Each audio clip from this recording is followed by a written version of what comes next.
साल पहले इस महल को पलटा दिया गया था, जमीन बोझ कर दिया गया था, जमीन ऊपर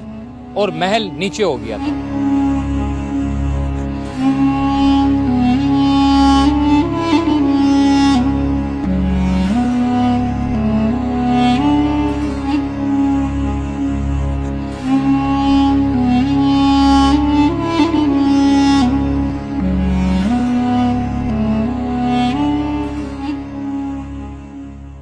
अस्सलाम वालेकुम। चलते फिरते मैं आपको खुशामदीद कहता हूँ। मेरे पीछे जो महल आप देख रहे हैं, बड़ी बड़ी दीवारें आप देख रहे हैं,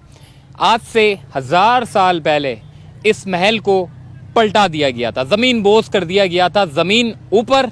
और महल नीचे हो गया था। इसकी वजह क्या थी, आज पूरी तफसील हम इस वीडियो में आपको बताएंगे। इस वक्त मैं मौजूद हूँ 7 शरीफ में, तो चलिए मेरे साथ।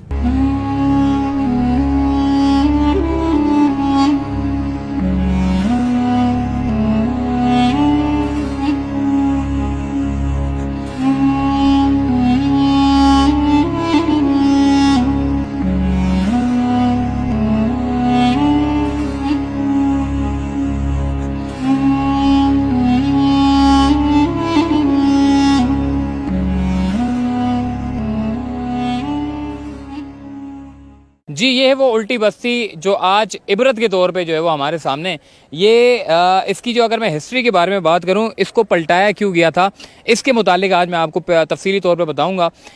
इसकी वजह ये थी कि मेरे सामने, अगर कैमरा मैंने आपको दिखाया, सामने बोदला शरीफ का जो है वो मज़ार है और बोदला बहार का, उसके बिल्कुल सामने देखें आप 7 शरीफ का मज़ार है। 7 शरीफ का मज़ार और बोदला बहार का मज़ार चंद कदम के फासले पर है और इससे चंद कदम के फासले पर ये एक बहुत बड़ा महल है। इस महल को 1000 साल पहले यहाँ पर जो है वो चौपट राजा के नाम से जो है एक बड़ा हिंदू राजा हुआ करता था और वो जो है वो हज़रत लाल शहबाज कलंदर से जो है वो बुग़्ज़ रखा करता था, उनको वो पसंद नहीं करता था। बोदला बहार चूँकि हज़रत लाल शहबाज कलंदर के बड़े चाहने वाले थे, दीवाने थे उनके, और एक मरतबा जब राजा चौपट राजा का जब मौका लगा तो उसने उनको अपने दरबार में, जिस जगह पर मैं खड़ा हूँ ये उसका एक दरबार हुआ करता था, बड़ा महल हुआ करता था,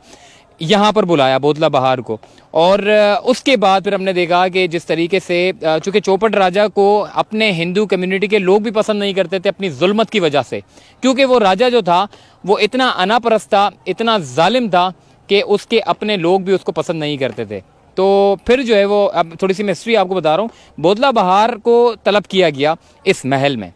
जब उनसे कहा गया बोदला बहार से कि आप हज़रत लाल शहबाज कलंदर को इतना क्यों मानते हो, इतना क्यों बढ़ावा देते हो, उन्होंने कहा कि मैं दीवाना हूँ, मेरी पूरी ज़िंदगी उनके लिए वक्फ़ है। जब दीवानेपन पे जब उन्होंने अपने कलमात का इजहार किया तो राजा चौपट राज को जो है वो बड़ा जो है वो मतलब कि एक तहश में आ गया और उसने ये अपने दरबारियों को, संतरियों को हुक्म दिया कि इसके गोश्त को जो है वो यानी कि टुकड़े टुकड़े करके जो है वो खा लिया जाए। और फिर जब हज़रत लाल शहबाज कलंदर, क्योंकि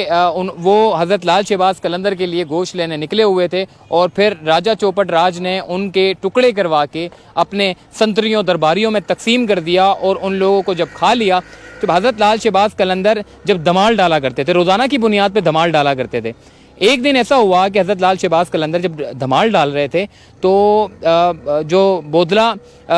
जो बहार हैं वो आए नहीं, वरना ऐसा अमूमन होता नहीं था। जब भी धमाल डाला करते थे हज़रत लाल शहबाज कलंदर तो बोदला बहार जो है वो हमेशा उनके साथ रहा करता था, क्योंकि वो बड़ा दीवाना था उनका। जब एक दिन उन्होंने देखा कि बोदला बहार नज़र नहीं आया तो उन्होंने आवाज़ दी, बोदला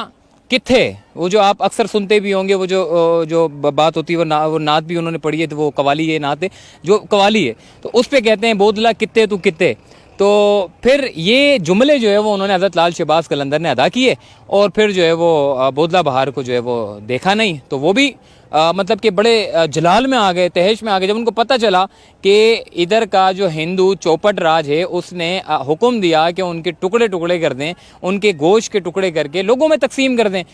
फिर उन्होंने अपना जो है वो करामत दिखाई। उन्होंने, क्योंकि यहाँ के मकामी लोग ये कहते हैं कि जब